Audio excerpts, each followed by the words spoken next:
Good morning, students. Morning is an important time of day because how you spend it decides what kind of day you're going to face. Birds and God's creation wake up in the morning and praise God. It is good to be up before the daybreak for it contributes to good health, wealth, and wisdom. So be up before the crack of dawn and have a good start.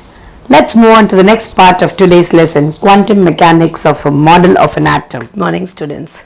Today we are going to see how to assign the energy of the orbital, how electrons are filled in the orbitals, the rules governing them, and what leads to their stability. First, let us understand how orbital get there and how they are increasingly arranged according to energy. Now, look at this equation. This formula helps us to calculate the energy of an electron in the nth orbit, where n is the principal quantum number. As the principal quantum number value increases, the energy of the electron also increases. In which order? Tentatively, this is the first calculation given. 1s, 2s, 2p, 3s, 3p and 3t, because the principal quantum number is same, similar, they will be closer together. Next 4. So, they are arranged according to the increasing order of the principal quantum number. Now, let us take hydrogen, which has got one electron in the 1s orbit. So, this is how I write the electronic configuration. We will be seeing it in detail. This is called as a ground state configuration. Supposing I supply energy to this electron, which is in the 1s orbital. So, this is the electron I am supplying energy. I supply energy either in the form of light or heat. So, this electron absorbs energy, one photon. It gets excited. So, it jumps to the next higher level, 2s level. Now, how do I write the electronic configuration? 2s1. So, this is called as excited on configuration for hydrogen atom. Now, the order which we saw previously holds good for electrons which are less in number. But when as the number of electron increases multi-electron system, this order does not hold good. So, scientists have given us a rule called as n plus L rule, which helps us to calculate the energy of the orbital, where n is the principal quantum number, L is the azimuthal quantum number. We know azimuthal quantum number, there are 4 subshells 0, 1, 2 and 3. When it is 0 it is S, 1 is P, 2 is D, 3 is F. Now, let us try to understand them. It states that the lower the value of n plus L, lower will be the energy. And the second point, it states that if two orbitals have the same n plus L, then lower the value of L, that will be having lower the value of n, the principal quantum number, will have a lower energy. We are going to see examples. Now, let us look at an example for the first case. N plus L rule. I have 3 s orbitals, 1s orbital, 2s orbital, 3s orbital. For all the 3, the azimuthal quantum number value for s is 0. So, I am going to calculate 1 plus 0, n plus L, n plus L, n plus L. What will it come to? 1, 2 and 3. The s orbital value is the same. So, what is different? The total is different. So, the one which has got the smallest value for n will have the smallest energy. So, 1s orbital will be having the least energy, 3s orbital will be having the highest energy. Now, what is the second case? When two n plus values are same, then how do I assign the least orbit? Now, let us look at the different cases given here. Here, I have different values. Everything is based on what? N plus L rule. Now, look at this two cases, 2p and 3s. Here, the n value for the orbit is 2. For the 3s orbital, it is 3. But as we saw earlier, the s orbital value azimuthal quantum number is 0. But the p azimuthal quantum number is 1. So, 2 plus 1 is 3, 3 plus 0 is also 3. So, these two cases, the n plus L value is the same. Then, though one is p orbital, one is an s orbital, the n plus L rule is the same. Then, how do I find out which has got the least value? Find out which has got the lowest number, n value. One is 2p, the other one is what? 3s. So, when n is small, that will have the least value. So, out of this 2p and 3s, 2p will have the least value.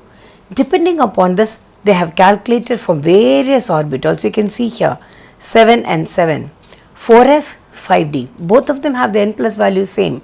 So 4d and 5f. So which will have higher value, lesser value?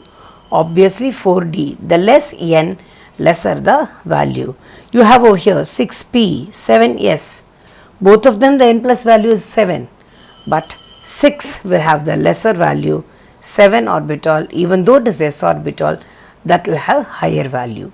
So this is according to this, again they have rearranged the energy of the orbitals. Now the order is different. Last time we saw 3s, 3p, 3d were equivalent energy, but now it is no more like that. It has changed.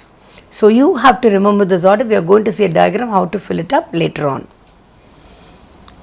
The previous order which we saw depends, it is applicable only for single electron or only when 2 or 3 electrons are there.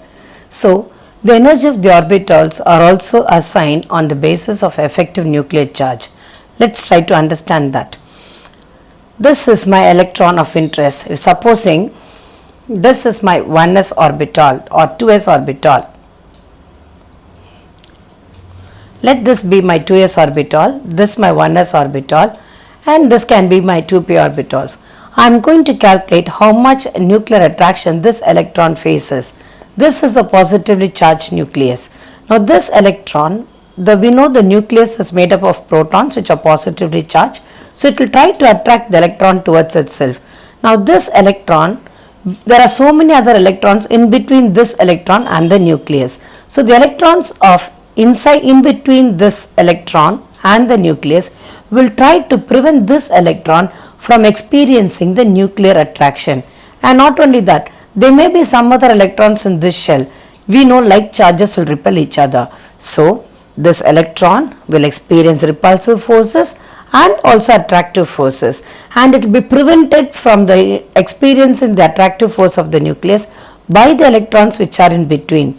Therefore, the actual charge experienced by this electron will be less than what we actually calculate. So that is called as the effective nuclear charge. Now this effective nuclear charge depends upon the number of electrons in between, depends upon what shape of the orbital is in between, and with that we are going to calculate. We are just going to understand which orbital can shield well, which orbital will protect the outermost electron from the nuclear attraction. As I said, it depends upon the shape of the orbit. Now, so this effective nuclear charge decreases with increase in azimuthal quantum number. Let's see that. And the order of the effective nuclear charge, let's see that. Now what is the first point? Say decreases with increase in azimuthal number.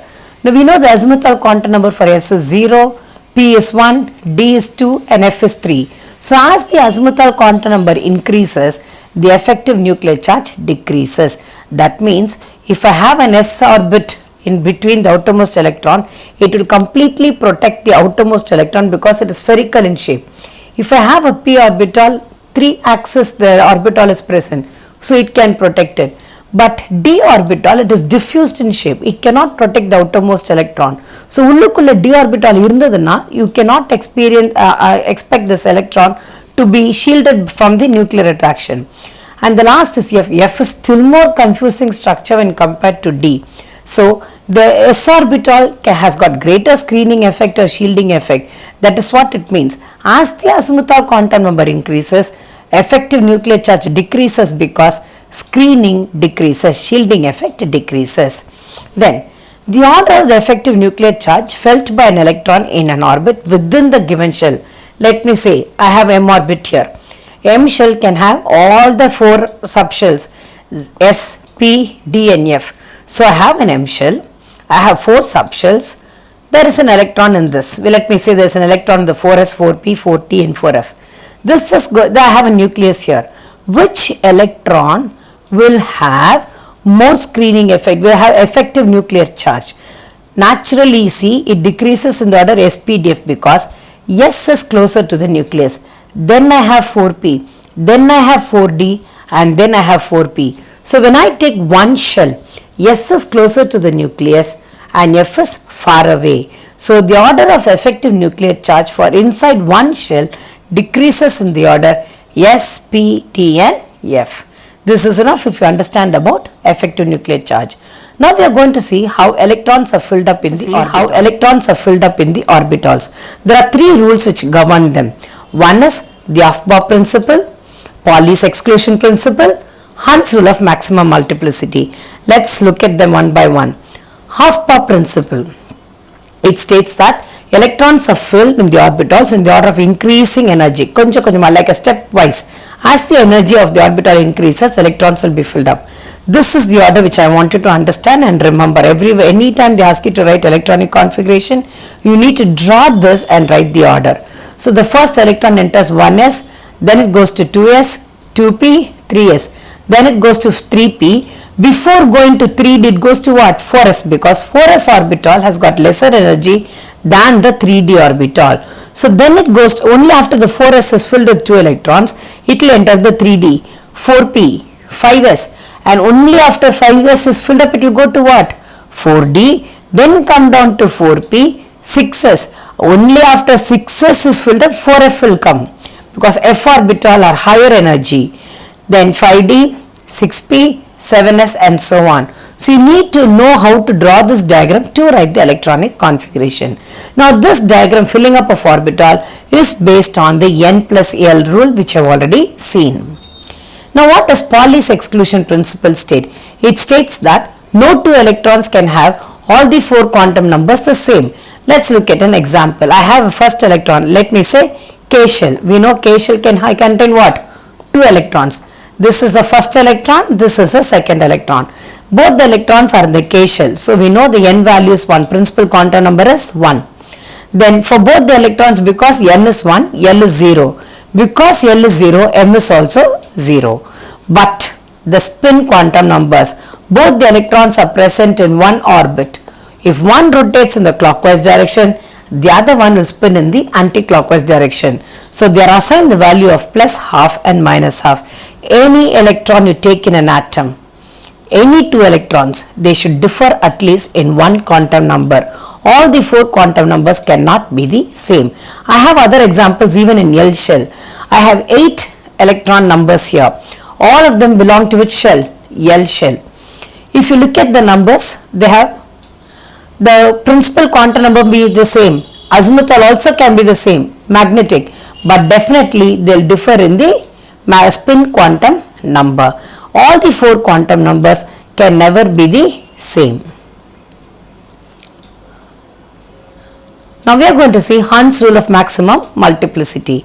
It states that electron pairing takes place only when all the available orbitals contain one electron each, or set of orbitals if it is there, each one should have one single electron. Only then electron pairing will take place. Otherwise electron pairing will never take place. Now let us take hydrogen. There is only one electron. So this is 1s orbital, one electron is there. Next helium, atomic number 2. So in 1s electron 1 is there, another electron with an opposite spin comes and pairs up here. So 1s orbital is finished. Lithium, atomic number 3. Already 1s is filled. So the third electron goes to the 2s orbital. In this is the L shell. We know in L shell I have S and P.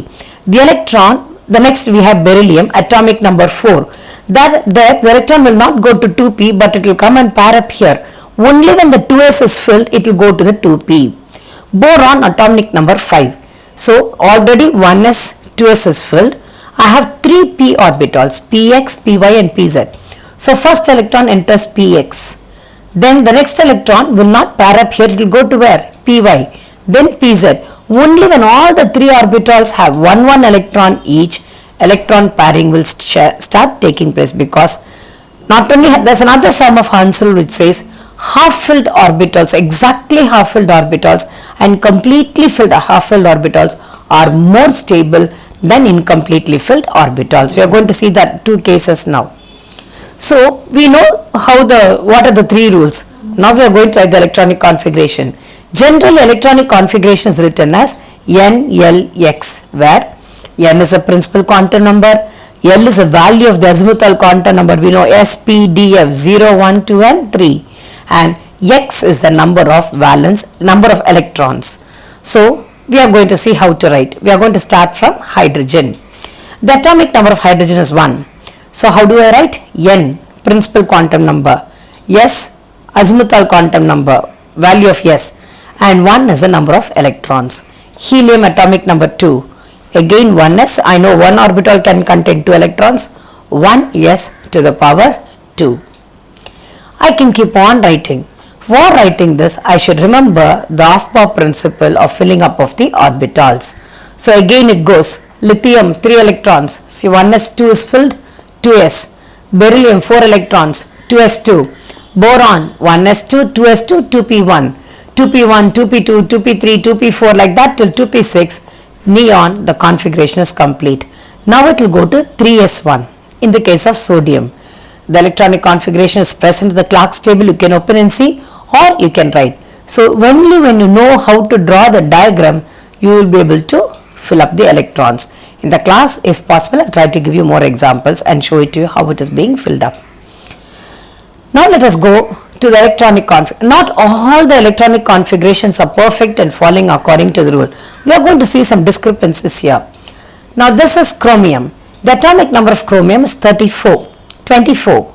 So what happens? The 4s2 is filled up first and then the D. There are 4 electrons here. This is what we expect. If I start writing the electronic configuration, draw the diagram, this is what I will get. But I can never see the electrons being present like this in chromium. It is always like 3d5 and 4s1. Why? As I told you, 4s2 is completely filled. But D, there can be 10 electrons in the D orbital. When will it be exactly filled, half filled? When there is 5. Here there is 4. This is incompletely filled. But if I send 1 electron from the s orbital to the d orbital, this also becomes exactly half filled. S orbital also becomes exactly half filled. Now, chromium is more stable when it is 3d5 and 4s1 rather than 3d4 and 4s2. So you can never find them existing in this configuration, but only this, because this gives greater stability. I also have another case, copper. Copper atomic number is 29. So here also we expect the configuration to be 3d9 and 4s2, but it is not so. 1 electron from the 4s is excited to the d to make it 10. So this is completely filled. This is exactly half filled. So copper is more stable. So this is also another form of Hund's rule. It states that fully filled orbitals and exactly half filled orbitals have extra stability, are more stable than incompletely filled orbitals. Now we are going to see symmetrical distribution of electrons. Symmetry leads to stability. Same thing, exactly half filled and perfectly filled are stable. So if I take the s orbital only 2. So 1 is stable or even 1/2 is stable. In the case of p orbital, I know 6 electrons. So if 6 is there, it is stable, or exactly say half of 6 is 3, it will be stable. D orbital can hold 10 electrons. Exactly half of that is 5, it will be stable. So as far as possible, atoms, they distribute the electrons such that they gain stability. Next we are going to see another concept, exchange energy, which gives stability to the orbitals. What is exchange energy? A set of orbitals is present. Take for example p orbital. 3 orbitals are there.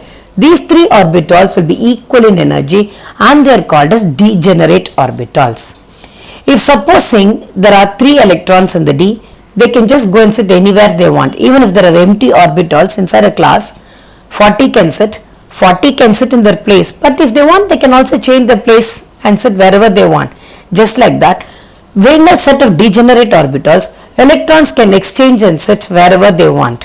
Whenever they exchange electrons, they release energy. That energy is called as degenerate energy, exchange energy. When more amount of exchange energy is released, the orbital will be more stable. Let's look at this example. I have exactly filled d orbital. Now these 5 electrons can interchange the position. How they can interchange? Only shown by arrow mark. Let me take this electron. It can go and sit with this electron for some time, here, here and here. So 4 exchanges possible for this electron. For this electron, the second electron, it can go here, here or here. So 3 exchanges are possible. For this electron, 2 exchanges are possible. Here 1. Totally, when I add all the total number of exchanges, 10 exchanges are possible. So 10 times exchange energy is released. more exchange energy is released, more stable is the orbital. So these are the concepts which we have seen today. We learnt about the energy of the orbitals, rules of filling up of the orbitals, how to write electronic configuration. We studied about the energy stability of the orbitals, and we studied what is exchange energy. These concepts are very important as application questions, 2 marks, anything. Understand them. Read through the lesson before coming for the Zoom. Open the textbook, read the answers, read through the lesson, then take up the Kahoot and write the answer.